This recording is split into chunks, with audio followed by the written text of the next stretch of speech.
so much for coming today. I'm really excited. Heather's one of my favorite people.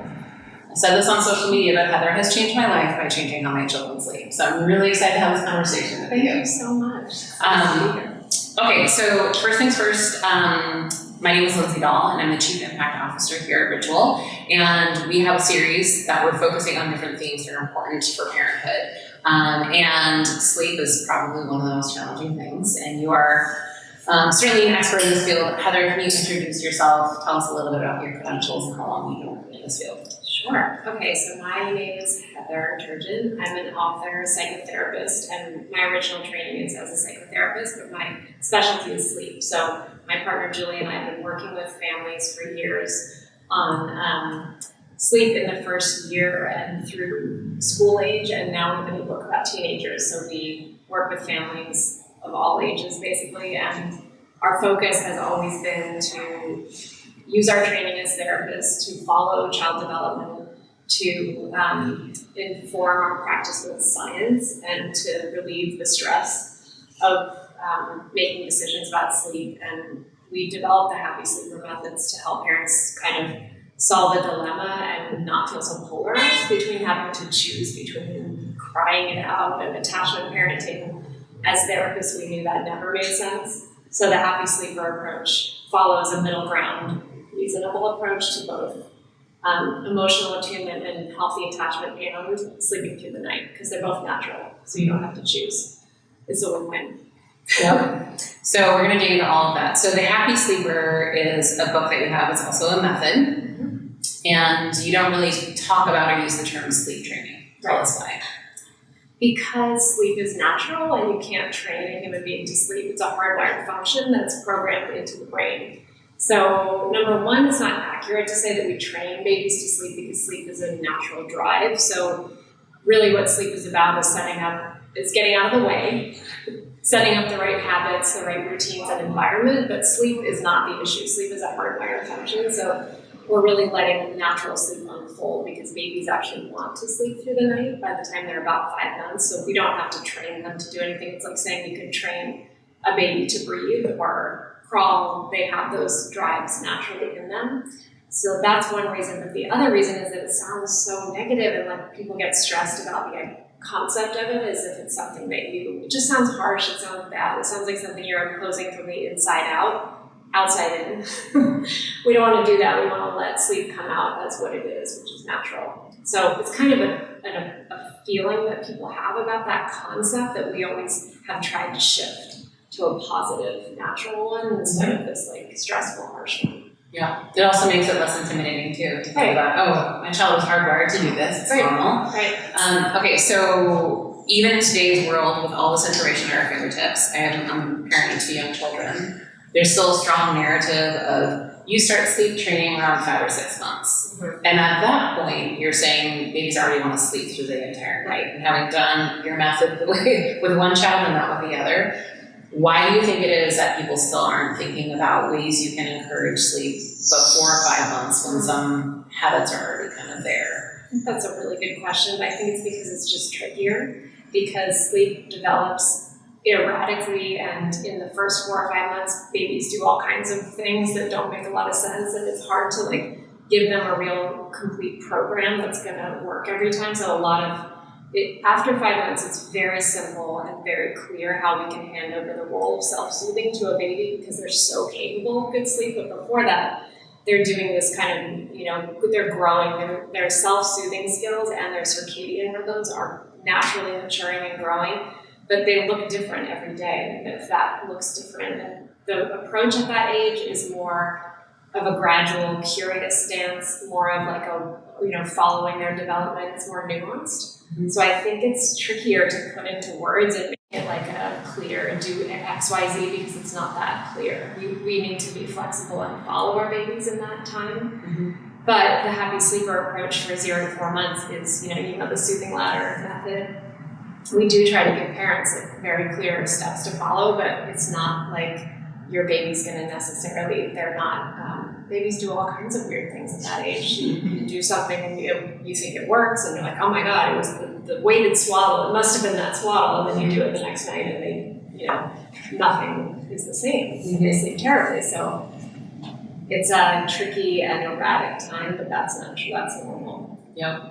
I think it's been powerful. So you have two dominant theories or kind of philosophies, the soothing ladder and the sleep wave. Mm-hmm. Both of them kind of, to your point, bridge the middle of this extreme of, not disparaging, but if someone wants their child to co-sleep with them, that's like one end of the spectrum, or let them cry it out and be by themselves in a room crying hysterically for 4 hours. Like, you find a middle of the ground approach that's based in science. Tell us a little bit about that and how science plays a role in helping navigate that middle road. And I know that's a big question. Mm-hmm. And also, like, what does the role of crying play in that? Yeah.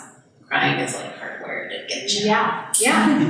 Yeah, it's really, you're getting to the heart of why we wrote the Happy Sleeper book, because we really had so many parents coming to us saying, I want to be a good parent, I want to be a responsive parent, I'm working so hard, I'm bouncing on a yoga ball for like an hour at a time, I'm sleeping with my baby, I'm exhausted, I don't think I can do this anymore. My pediatrician said, shut the door and don't go in.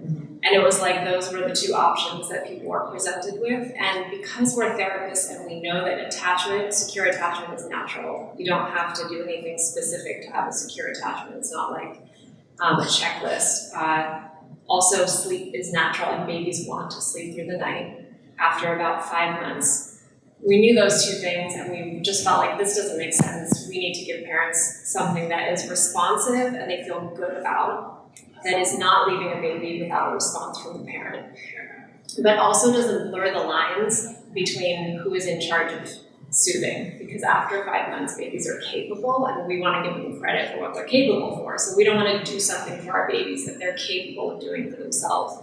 That's where parents get into that tricky zone. And it could happen at 5 months, could happen at 8 months. We have parents come to us at all different ages where they're like, I think I'm working too hard, and I don't think my baby's sleeping well, and I know I need to get out of the way, but I don't know how to do it in a kind way that I don't know exactly how to do it. So the sleep wave is a very responsive, very clear, very repetitive response that you give your baby. And we have all kinds of things, as you know, that we set up, the right routine, the right environment, the right timing. But the sleep wave is the response that really keeps your baby knowing that you're nearby, very clear that you're not. They never go like, does anyone hear me? I'm in here, I don't know. Are they home? Do they hear me? We don't want that.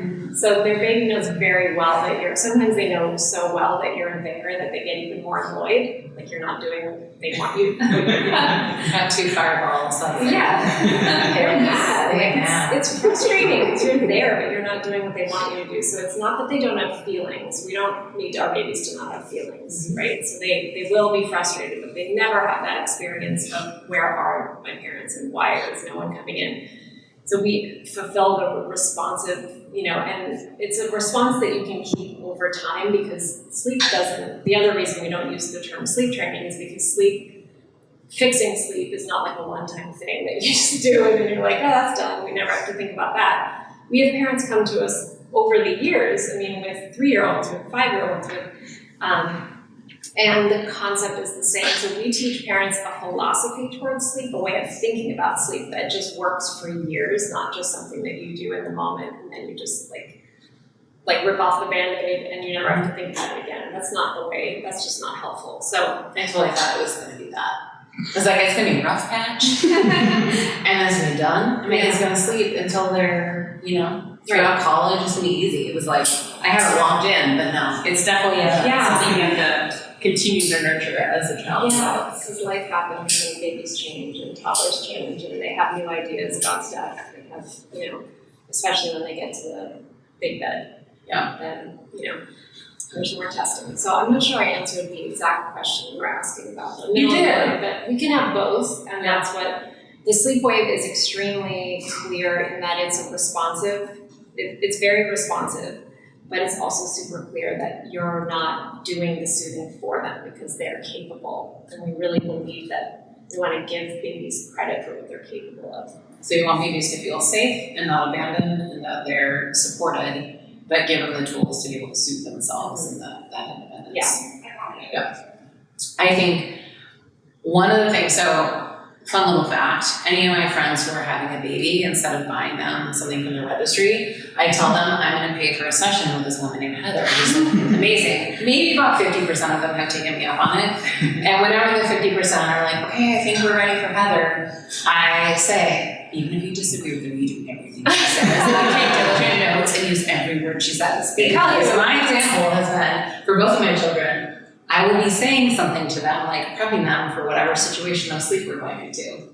Then I talk to Heather, and she says a slight variation, and I use magic words, and suddenly the baby's sleeping through the night. So you're kind of like, I think of you as like what Mr. Rogers is, and you can like speak the language of children. No, seriously, like you have a way. You are like the Mr. Rogers of sleep training, not sleep training, whatever term you'll use. Like you're the Mr. Rogers of sleep, because I feel like you speak the language at an age appropriate, which I think is your psychology background, that you understand developmentally, which is the same kind of gift that Mr. Rogers had of like being able to speak to children where they are developmentally. I feel like I need my sweater now to be like, take my shoes off. Exactly. Sing a little off key and we're good to go. Okay, so let's talk a little bit about crying, because it is like a pretty, it is designed to elicit a physical response in parents as a way to protect our children. But do you have any advice for parents when they're using this method, which is both like creating a safe space for children? There is some crying involved, especially depending on the personality of the child. So can you give any tips for parents of how to like manage their own feelings when they're experiencing their child crying? Yeah, well, most of the time parents will ask us when we do a sleep consult, how long, almost like I know it's coming, we can pause, I know the question that's coming, how long will my baby cry for, or how long is it okay for them to cry for? Yeah. And for the most part, the sleep wave is so repetitive and so consistent and so almost hypnotically, it doesn't change, and that's the point. That's why we call it the wave. And usually when parents do it to a T, they don't like try to put their own riff on it, and they are surprised by how quickly their baby gets a pattern. Because it's a pattern, and if you don't have a pattern, then your baby's like a little scientist, and they're like, wait, what? Who's coming in, and what are you doing? And so usually people are surprised by how quickly babies pick up on it. Mm-hmm. But we also say that, usually when there's a very harsh approach, actually sometimes closing the door and not going in, I guess, could work quickly, as in like the baby gives up and just, resigns, or just kind of that. But a lot of time parents are trying to do something in between and confusing the baby and making them cry more. It goes on for longer. Mm-hmm. So our goal is always to make babies cry, like to have it be less crying. We don't need babies to cry a lot, that's not. But crying is an expression of feelings, like I don't like this is not what I'm used to. Do it the other way. You're used to do it. What I'm used to you doing. Yeah, or like, I'm just not used to this. I don't know what this is, and I'm not sure I like it yet. So they're expressing their feelings, and that's fine, as long as they know that we are there and we're responding. Mm-hmm. So it is hard. It feels hard. Sometimes we tell parents to, if one person's having a really hard time with it, they should not be the person to do the sleep wave checks, because you don't want to give your baby that feeling of, I'm worried about you, I'm sorry I'm doing this, Heather made me do it. That's not what we want. We want our babies to feel that we believe in them and we're confident, and we know that they're capable. Yeah. So usually it's there's usually one person who feels more confident about it, and that's usually the person to do the checks. Yeah. They can sniff out any sort of weakness. Yeah. Yeah. It's funny for my children. One, my husband responded better with one of my children doing your technique, and the other with me. Mm-hmm. So it's interesting. Okay, I haven't looked at our questions here. We just went on the roll. Okay, it kind of gets to an earlier conversation, but I think is a big one that I wish I would have known the answer to. At what age do you recommend parents start thinking about giving their children the tools to sleep? Right away, because sleep is always unfolding from the time you bring your baby home. Because, and it's not that you have to stress about it, but it's just that sleep does develop gradually over time. There's two things babies need to sleep well. One, a mature internal clock. And two, the ability to self-soothe. So the ability to find their own position to sleep in, to maybe put their hands in their mouth, kick their legs a little bit, roll to their side, just feel comfortable in their own. That's just a nervous system development. Mm-hmm. So there are all kinds of things you can do right from the beginning. And that's why we have, starting with chapter 3, which is 0 to 4 months in the Happy Sleep, where we really want to give parents a way to let their baby's sleep unfold naturally and to step back gradually instead of getting caught in what a lot of parents do, which is to help, but then help at the same level all the time, and then pretty soon your baby's very capable, but you're over helping. Mm-hmm. And you just don't even really know that because time has gone by and you're doing the same thing. Mm-hmm. So the soothing ladder and all the techniques in the beginning of the book are really there to help you gradually step back. So I would say there's just things that we can do right from the start, but to not stress about it because it's a flexible time and it shouldn't be a time when you feel like you have to schedule your baby or get them, worry about how much they're sleeping or get them, or space out their feedings and all that stuff that people get too strict about. Yeah. At what age should people start thinking about is it called the 90-minute wake window? Is that right? What age does that start to be something where you should start tracking and thinking about I would doing? say about 6 to 8 weeks is usually when babies have more like clear awake times, when they're really awake, versus when they're so little and they just kind of are in a gray zone, like being awake and asleep, it's not so clear. But once they start really having like attentive awake periods, they usually cannot, they build up sleep pressure and it builds very quickly. So after about 90 minutes or even 60 minutes, they're ready for a nap. And a lot of times young babies will be crying and fussy and people think they're hungry, but it's actually that they're tired, they've been awake for more than 90 minutes. It goes by really quick. Which is crazy. You feel like you're in a constant nap training. Right. I didn't realize how quickly that cycle happens. Yeah. My first was definitely underslept because of that. Mm. Because I just assumed, like, no, you're going to be able to play for a bit, but 60 minutes passes and you start to do the night routine Because once again. you feed them, then they play for a minute and then they're ready for a nap again. Okay, so we're going to take some questions if any of you have them. But I want to talk a little bit about the different age. You just wrote a book with your partner, your co-author, Julie, is that her name? And you focus on adolescent teenagers. Talk to us about how, like, what's the premise there? What are the big trends you're finding for sleep needs for that age? Right. Okay, so adolescents, teenagers are the most sleep-deprived population ever in human history. It's amazing when you look at the research, and this is why we were compelled to write Generation Sleepless, because all the data shows, if you look at just all populations, and also in any time in history, today's teenagers are the most sleep-deprived of anyone ever on the planet. So it's really amazing. It's getting worse. That's the scary thing, is that it just keeps getting worse, and because of what we call the perfect storm of factors. So it's technology, it's early high school start times, it's academic overload, it's sports, it's and high school is really like a crisis period of sleep. And so Generation Sleepless is really like, hey, let's really connect the dots here, because this is, we know how we feel when we're sleep deprived. There's so much, connection between mental health and sleep. Mm-hmm. So that's our mission right now, because it's just, technology is really running away with your sleep, especially. Mm-hmm.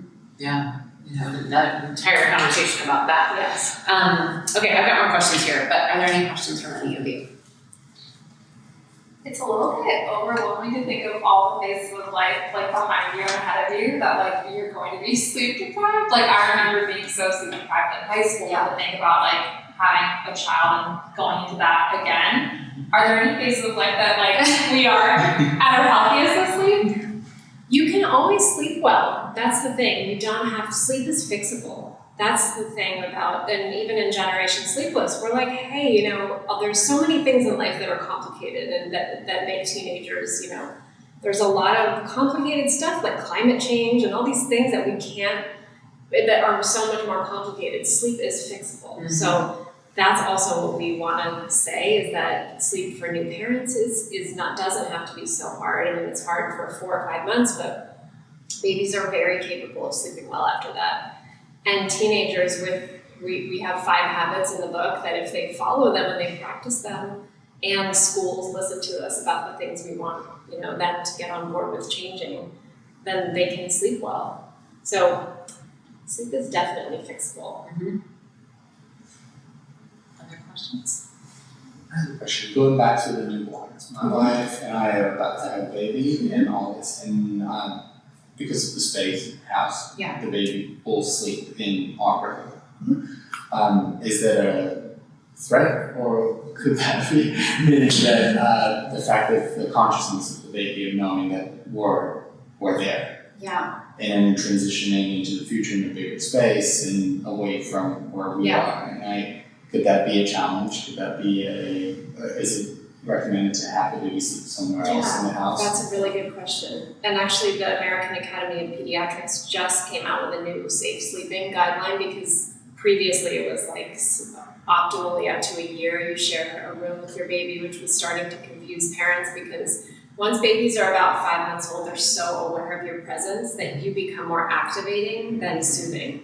And it surprises parents, because in the beginning, they often are soothed by your presence and they sleep and it works well. And then at a certain point, they're just activated by you. So that now the American Academy of Pediatrics is more in line with what we tell parents, which is around 6 months, 5-6 months. As long as you're following all the safety, you know, things about, you know, nothing in the crib and all that stuff, flat surface, putting them on their backs. So safety-wise and sleep-wise, it works well to give them their own space. And if you don't have it, then you can create it.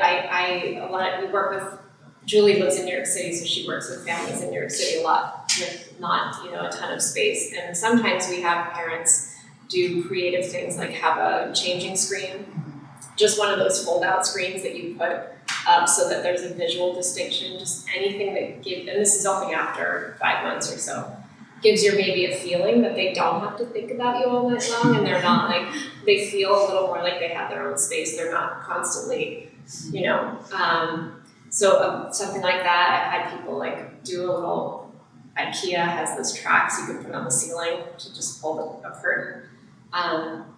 My daughter, when she was born, we lived in a 2-bedroom apartment and we put her in a walk-in closet. She slept beautifully. It had a little tiny window, but she was in a walk-in closet, and that worked so well. So anything creative you can do like that. Some people use a slumber pod, if you know what those are. They're like a tent that goes over the crib. You'll get creative at that stage, but up until then, it works really well to share the room. Yeah. We've also had a closet sleeper. It was fine. No window, but it worked. It was like the space that you could create. That's all. Like It's like a cave. It's their own little cave. Yeah. Yeah, I like that. Other questions? And congrats, by the way. Yeah. Any other questions? How do you navigate like having a child that wants to get in bed with you? Like, what tips do you have For kids who want to get in kids your that want bed? to get in your bed? Yeah. Yeah. So I tell parents to try to keep their babies and toddlers in a crib as long as possible. Like I've had 3.5, 4-year-olds who are still in cribs, and if they're not climbing out, then I that's the best thing, is to just wait. Because the older they get, the better their impulse control and the less of an issue that is. So holding on to the crib, I love cribs. Just keep it going. I've had so many parents say, people get excited about transitioning to a toddler bed, and then like 3 weeks later they're like, why did I do that? But you can't, it's kind of backwards. So that's one thing. And the other thing I would say is that so the Happy Sleeper book has a chapter all about 2 to 6-year-olds bed sleep, kids who are sleeping in beds. we create what we think of as the expanded crib. In the bedroom, that's one of the most helpful concepts to think about, because if your child is younger than 3, or even if they're 3 and they just like life is exciting, want to come out of the room and test out what you're doing, and it's 4 o'clock in the morning, once they have that interest, like if there's something interesting going on to test out and outside their room, they learn it as a habit. It becomes a pattern. They start to wake up at that time. Their brain is telling them, you got something to do. And anything like that will continue to to perpetuate. So we create what we call the expanded crib.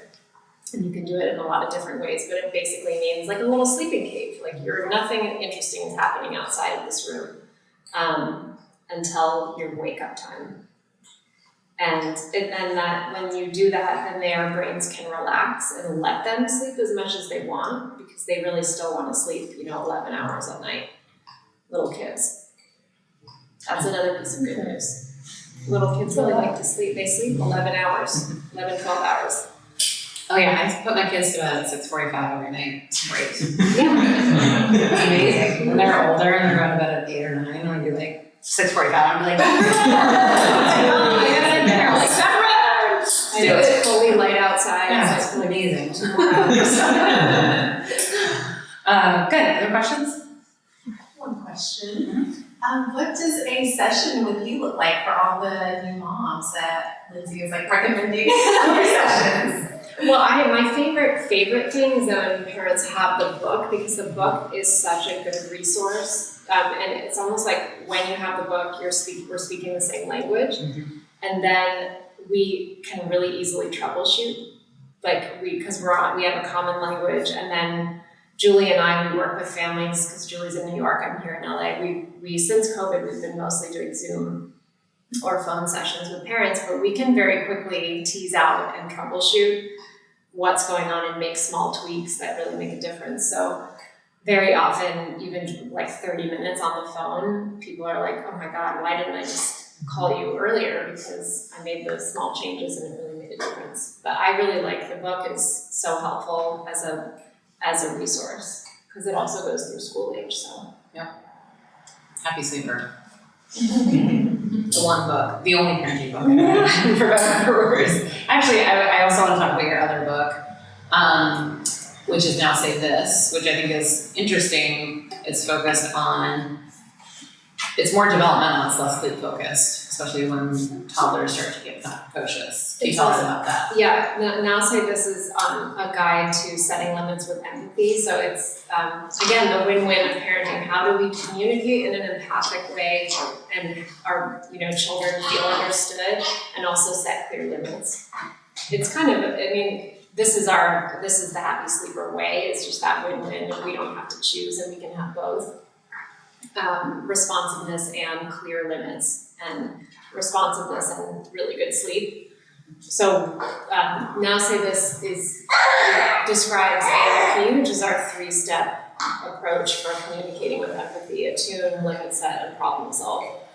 And so we apply that attune, limit set, problem solve to all the things that are difficult with really 9-month-olds. When they start getting that, they start having opinions, they start not wanting to get in the car seat, not wanting their diaper changed, all the things where they're starting to have actual opinions, is when we want parents to start practicing ALP. And then the book goes through school age, so all the things that are tricky with sibling conflicts and all that. The book is very it's very practical, because it's dialogue.